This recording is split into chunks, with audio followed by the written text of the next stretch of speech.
Have you ever been mistreated by someone you showed no love?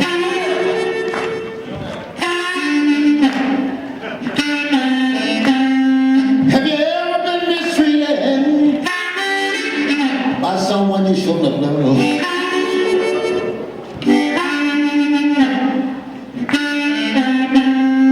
Out of all of me, my woman could have left me for.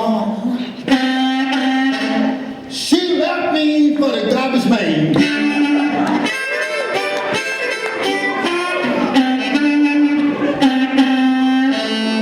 No matter how bad she treated me, I still can't get that stuff out of my mind.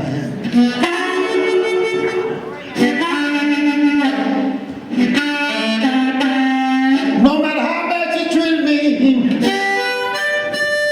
I still can't get a good loving out of my mind.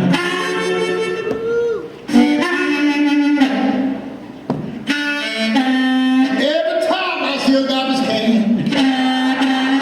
I think about her and the garbage man all the time.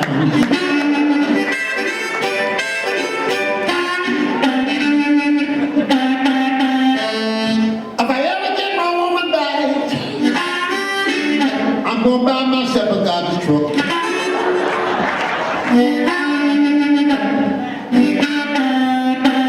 If I ever get my woman to come back, I'm gonna buy myself a big old truck.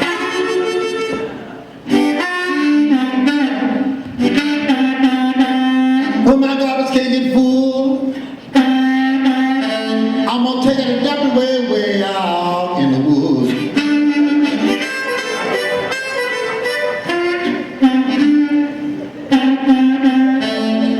I got a problem, and my problem is getting me down.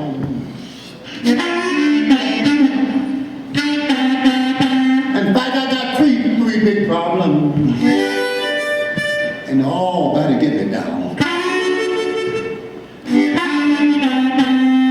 I got a problem with my woman, with my girlfriend, and my wife.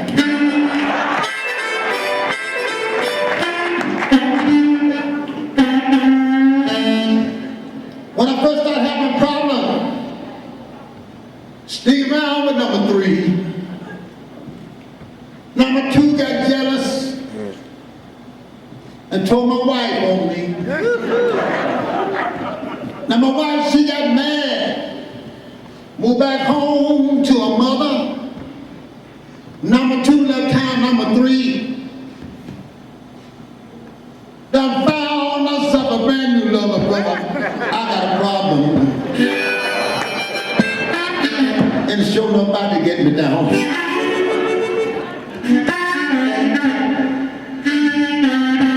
Lord, I got a problem with my woman, with my girlfriend, and my wife.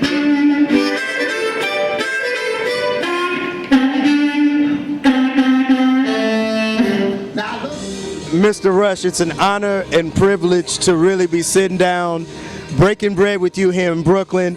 You have had a tremendous 6 months. Your album was nominated for a Grammy, and now this documentary, Take Me to the River. How do you feel right now? I feel like I'm in heaven already, man. This is the greatest time of my life. I'm working on a lot of things, but this particular thing here about that Take Me to the River, I'm so proud and so glad to be involved because it's a way of me reaching back to the younger guys who respect the older guy like myself, what we have done. It's like a torch. We're passing it to them. They can carry what we did, what we're doing, what we want to do in the future, carry it on in the future. Now, this documentary really is an amalgamation of the Deep Delta blues musicians as well as the musicians that took hold of Memphis, Tennessee. Well, when you talk about the deep blues guy from Mississippi, Tennessee, even though they may be in New York, but if you check the background, a couple of generations back, you find all of them out of Mississippi, Arkansas, Louisiana, Alabama, all Southern guys. We all cotton pickers, one way or the other, you know. And so when you talk about New York, California, when you talk about the East Coast, even when you talk about overseas, most of the guys migrated to this part of the country. Now, you collaborated with Memphis rapper by the name of Al Capone, and I want to know about Frazier. That's right. Yeah. I want to know about really the connection of hip hop because it really is the stepchild of the blues and jazz and gospel. Well, let me tell you, the blues had a baby called it rock and roll. Out of rock and roll, then came to soul music. Out of soul music, come to hip hop. Out of hip hop was the rap. So they're all connected, all from the same root, man. From the gospel and the blues, everything was born out of it. So I'm one of the old roots of the whatever the music about today. I'm one of the root of it. Speaking of roots, I want to talk about your album that was just nominated. You have an interesting duet with the legendary Dr. John, and we're talking about roots music. You guys pretty much quintessentially took it all the way back to Rootsville. Well, we took it back from which we come from. I'm from Louisiana, home of Louisiana. He from New Orleans, around that area. So we both relate to what we was doing so cleverly and so lucky and so blessed that we've been thinking about this for many, many years. So Carl Guston came along and wrote a song called Another Murder in New Orleans. And I wanted to do this because as a collaboration is a thing that we shouldn't turn our head like a lot of people do. So that's not my child, that's not my mother, it's not my business, but it is your mother. If it's an old lady, it's your mom, whether you're related to you or not. If it's not your child, it takes a village to raise all of them. So it's our business. We must do something about it. We must stop turning our head and speak up and help the police or whoever it is to solve the problems and the things that they need to sit in. We got to do it. You know, I want to bring up some things that are very, very important to Take Me to the River in your career. One of the things that I think a lot of people are really going to be in awe of, this is the very last time we see the late Bobby Blue Bland in his prime. Bobby Blue Bland was my friend for 50-some odd years. I want people to come and see this movie, see this movement in this documentary, because it's not only talking about the past, it's talking about the future, because everything in this talking about where we come from, where our granddaddies come from. We want people to see this. We want to take the music and the education of it back to the school. Hopefully that we can get it back into the school. Young people can take on what we started on to other places. In fact, you get the guys like Frazier and all the guys, Capone and all these guys, they can take it to places we never been before.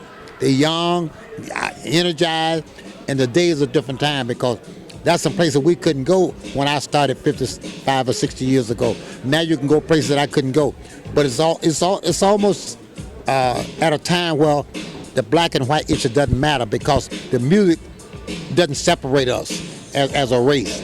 So we got to take it farther, and the music, we're gonna do it through the music, and that's what we're doing. Yeah.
I want to talk to you about some things. One of the things that has happened in your career is that you've had a dynamic of three things that have helped your musicianship.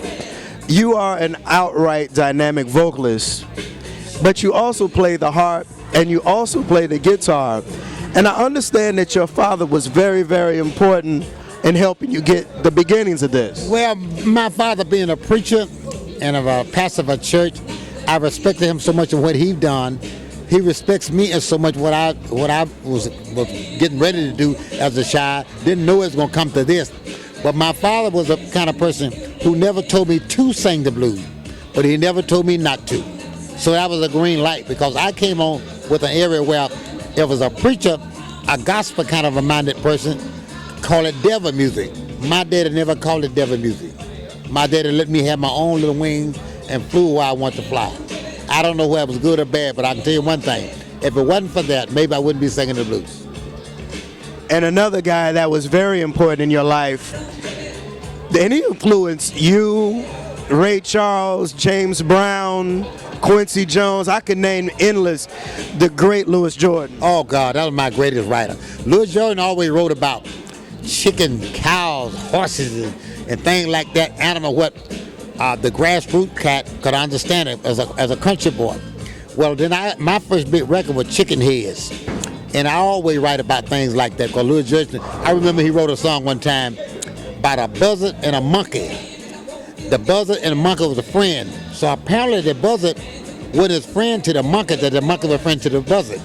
So the buzzard convinced him to ride in the air with him. He got up in the air, he said to himself, said, now, I got some art with this monkey. Here's a time that I'm gonna harm him, I'll kill him. So he got up in the air and he did like this, and the monkey put his tail around his neck and it choked him.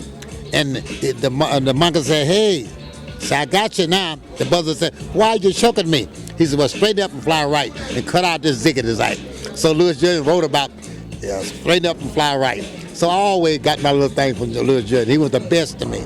Now, if you think about Muddy Waters, Howlin' Wolf, I like that Howlin' Wolf because his voice was so grovelly. I like the Muddy Water because he dressed so well. I like the Little Walter because he was so swift with his harmonica. I like the Sonny Boy Williams as a harp player, but I like his vocalist thing. I like the Ray Charles because he played so well. I like the Jackie Wilson because he was so devil in what he was doing. And all of these things you can see in me. It's just like a bowl. You get a little bit of that, a little bit of this, a little from this guy, a little from that guy. You put them in a bowl, you stir them up, then you got a Bobby Rush. And you know, that's funny because, you know what's really funny? You have really took a lot of the rudiments of Louis's band because he had the Timpani 5 and he sounded like a gigantic band, and that's the sound that you brought to your blues ensemble. That's right. I brought that because it was two things. I like it, and that's what I understood. And it was economically, because when you got 4 or 5 guys sounding like 20 people, then you could go into a club and present them with a price that they can afford. Because the chitlin circuit is something we shouldn't all forget, because we all come from that.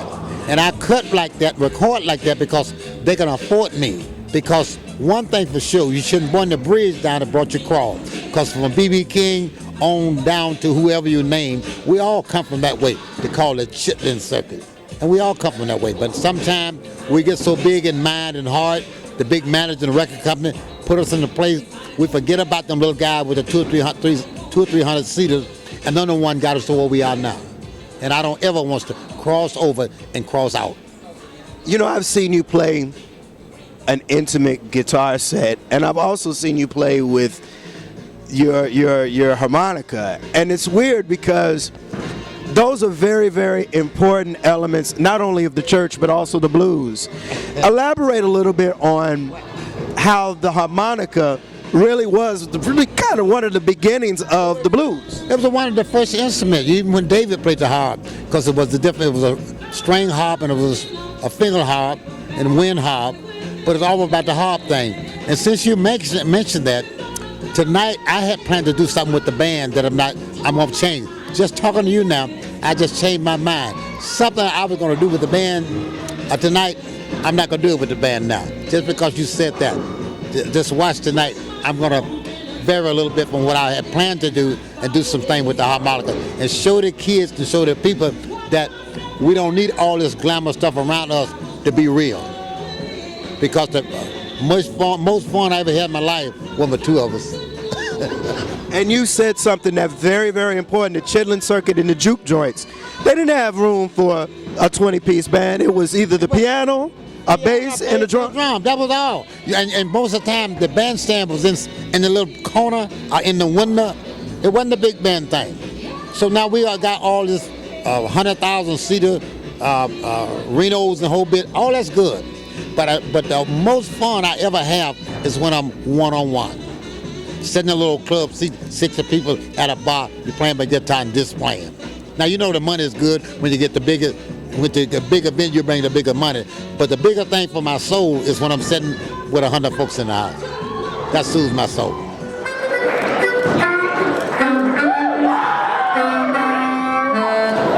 Have you ever been mistreated? someone you should have loved.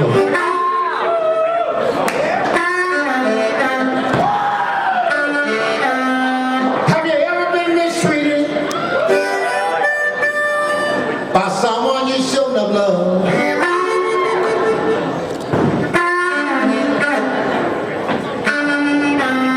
Out of all the men my woman could have left me for,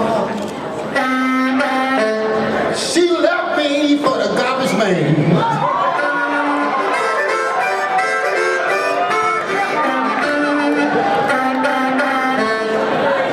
No matter how bad she treated me, I still can't get that good stuff out of my mind.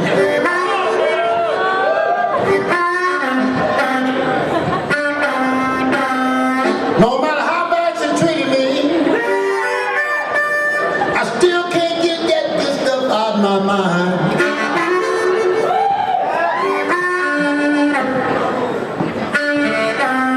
Every time I see a garbage can, I think about her and the garbage man all the time.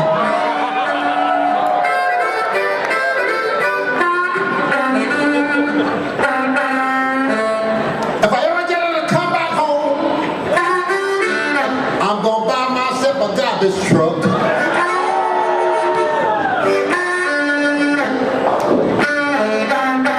If I ever get my woman to come back,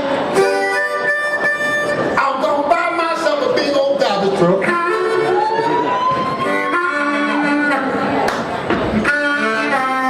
When my garbage can get full, I'm gonna take it and dump that stuff out in the woods.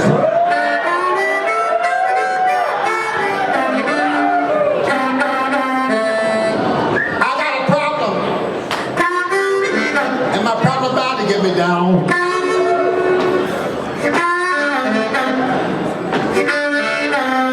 Well, I got 3 big problems, and they're all about to get me down.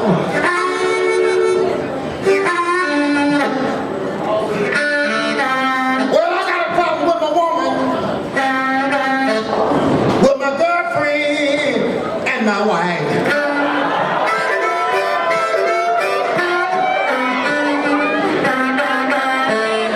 When my problem first started, I was sticking around with number 3. Number 2 got jealous and told my wife on me. Now my wife, she got mad, moved back home to her mother. Number 3 left town, and number 2 done found a brand new lover. Lord, Lord, I got a problem. And my problem about to get me down.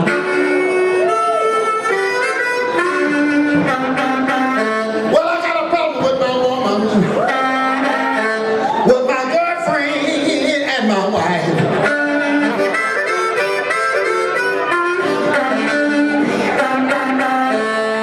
I love number 1, and I love number 2. But number 3 do thing number 1, and number 2 won't do. Number 1 got plenty of money. Number 2, she can cook. Number 3 can't cook, don't have a dime, but she sure enough got some good honey. I got a problem. And my papa about to get me down.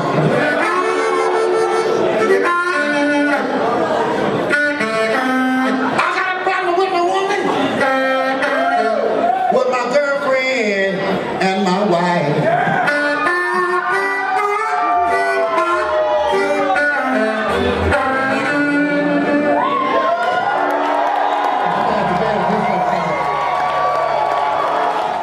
Bobby, I'm going to take you on home to Soulsville. My family's from Pine Bluff, Arkansas. Wait a minute. Yes, sir. Yes, sir. My family is from on my mom's side, and it was Oh, man. You shouldn't do me like this. now. This is Oh, man. You shouldn't do this to me, man. Bobby. I understand. Oh, man. You shouldn't do me like this, man. I have to. You're homeboy. I'm technically yes, because my grandmother and yeah, my grandmother and her family, they're from Wabasuki, and that's right down Highway 79. And Pine Bluff has a very, very important niche in your life because it was the first time you really decided to pursue blues full time. And let me tell you something. See, you're the only one that knows. See, Wabasik and Wadasik are just a mile apart. Right. My first girlfriend in Wabasik, not Wadasik. Listen, man. Yeah. And I walked all the way from there to Ortama to buy her a pop. I walked from Wabasik to Ortama. Your feet were tired. Oh yeah, but I was in love, man. Boy.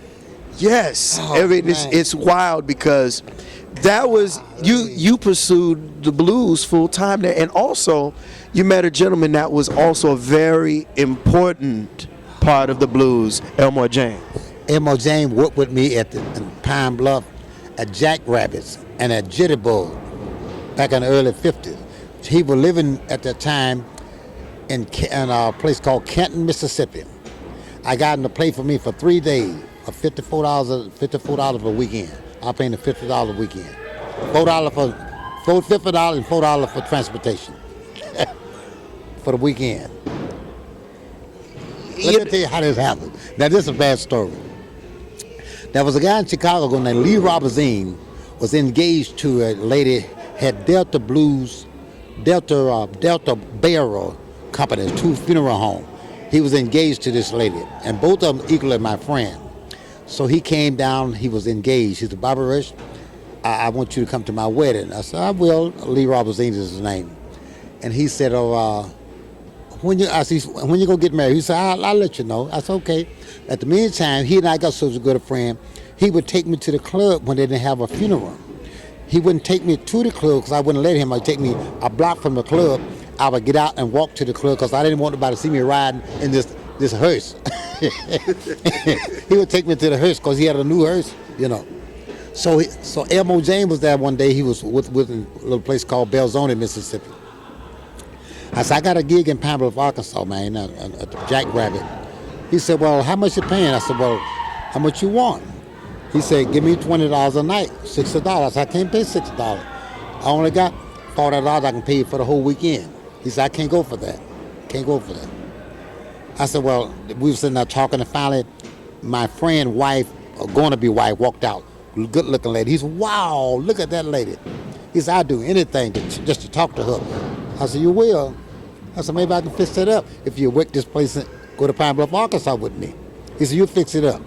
The long story short, I fixed it up so they could talk to each other, whatever they did while I was gone. Every other week, Elmo James would go to Pine Bluff and play for me free because I hooked him up. So I got Elmo James to play for me free on 6th Street in Pine Bluff, Arkansas. Yeah. You know, it's Jackrabbits. Jackrabbits. You know what's really interesting about Elmore James is that he was really one of the pioneers of the slide. Well, let me give you a story about Elmo. There was a guy called Boyd Gilmore. Now you back and look at Boyd Gilmore was Elmo James' first cousin, 2 brothers and sisters children. And Boyd Gilmore was the slide player who taught Elmo James. And he was playing with me and my band when I met Elmo James. That's how I met Elmo James, through Boyd Gilmore. When you saw him play, did you in a million years think that this man was going to really kind of put the fire in not only guitar but blues? I never thought that he would be this important to blues or my life, especially my life. Because at that time, we were just guys playing around. He wasn't that popular. He was popular among us because we knew him. But you follow me? But we were just going up. We were just doing what we do. So Elmo James told me one day, he said, Bobby Rush, so you're going to make a lot of money one of these days. But I've been playing around, making $5 here and $5 there. And I couldn't perceive that I was going to make a lot of money and doing something that I would do free. You know, because I was doing it for the love of it, not for the money of it. Elmo James told me that long years ago. You know, and when you talk about the slide, he's the king of the slide. He was the king and still the king of it. When you heard "Dust My Broom," I recorded that in 1960 something myself. He said he's gonna get up in the morning. He believe he dust my broom. Now a lot of people ask me, so what do you mean by dust your broom? I mean he gonna get up in the morning. He gonna leave. I mean whatever you have here, you have it. Whatever I left here, I left it, and I'm just gone. All I want is look on the other wall, get me an old guitar for me. That's all I want. I got me someplace else to go. I know you got another man. Yeah, if you're willing to let bygone be bygone, just walk away from it. Then to hurt her feeling about it. Just look on the other wall. Hang me down my walking cane. That mean a walking cane. That mean give this little thing, what he had on his back, whatever it was, he gonna leave. He walking away. When you left Pine Bluff, you did what a lot of people of color did. They went on up to the big cities, and Man. Chicago was another hotbed for you. It was another place that I thought I could display what I was inside of my soul and heart. I went, but I was disappointed, but I overcome all the disappointment. The disappointment I came up to, I was going to leave the southern state, go to Chicago, where the work was better, you'd be treated better, I thought, and the whole bit. But I went there and got a job, I think it was before Freddie King started playing with me. J.B. Lenoir introduced me a guy in Robert, Illinois, who's had this friend of his had a club in Phoenix, Illinois. It was a white club. He got me a job. He said, now I can't work this job, but you can. I didn't understand what he was talking about. It was a club that we worked behind a curtain, day in and day out, but they never want to see your face. They want to listen to our music, but they didn't want to see our face. We play behind a curtain. But he was kind of a racial kind of a person. He said, Bobby Rush, you can do it, but I can't. I didn't understand him because I didn't know anything. I didn't know that much about black and white issues, but he did. He said, I can't wait behind a curtain. Well, coming from where I come from, down in Sherrills, Arkansas, and Pine Bluff, Arkansas, we didn't know anything about anything but black folks. Because my daddy was a farmer. Everybody was that black. When we went to school, all the teachers was black. So we didn't know about we didn't know about that. We didn't know about the racial thing because everybody was black at the church, everybody was black in the cotton field, everybody was black at school. So I didn't know anything about that, but that racial thing. Then I came up in Illinois in the early 50s. I met a lady that I got married to in Kewanee, Illinois. In this little town, there was about 30,000 people in this town, but there's only 18 or 20 black people in this town.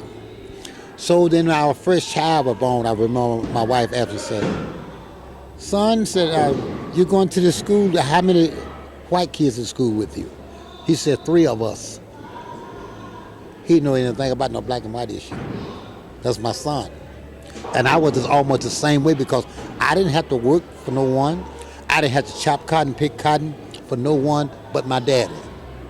He would go out and contract the field, go all up in England, Arkansas. You know the name of the place. That's right. And he would contract the whole field and pick them. But he would have black folks picking for him. I didn't have to pick for nobody else. Work for my dad. Bobby, explain to the viewers, there is a very, very unique difference between the Mississippi Delta blues, Chicago blues, and the blues is a little different in Louisiana as well as Kansas City. The blues is the same, but it's a little different in the different regions. The story is the same, it's just the approach is different. When you got in Chicago, the same guy was in Jackson, Mississippi. It's the same guy who mortified himself when he got to New York. He tried to speak a little better, he tried to talk a little better, tried to know a little more about what he was doing. Because when he left Mississippi, he said, I'm going to New York. But when he got here, it was New York. You understand? That ain't much different, but just the approach of it. Because he wanted someone, or she wanted someone to think that they was educated enough to handle themselves in a lot of situations. But the main thing about the blues, if you're a blues singer, and some people don't want to be called blues singer because it's something less than something else. But writers, reporters, radio station, TV station, all blame for I blame them for that because they want to talk about the blues being something less than something else until the white guys started doing it. Then it was all right to do. Now you got a few of the guys who's still around who don't want to be known as blues singer because they don't want to, maybe it's too black for them or too whatever. But one thing for sure, everybody knows Bobby Rush. what you see is what you get. I'm proud of who I am or what I do. I'm proud of my dad. I'm proud of my mom. I'm proud of the root. Proud of where I come from. That don't mean me less than something else because I didn't have a chance to do what they are doing. Because I'm God child, and I just do what you see is what you get.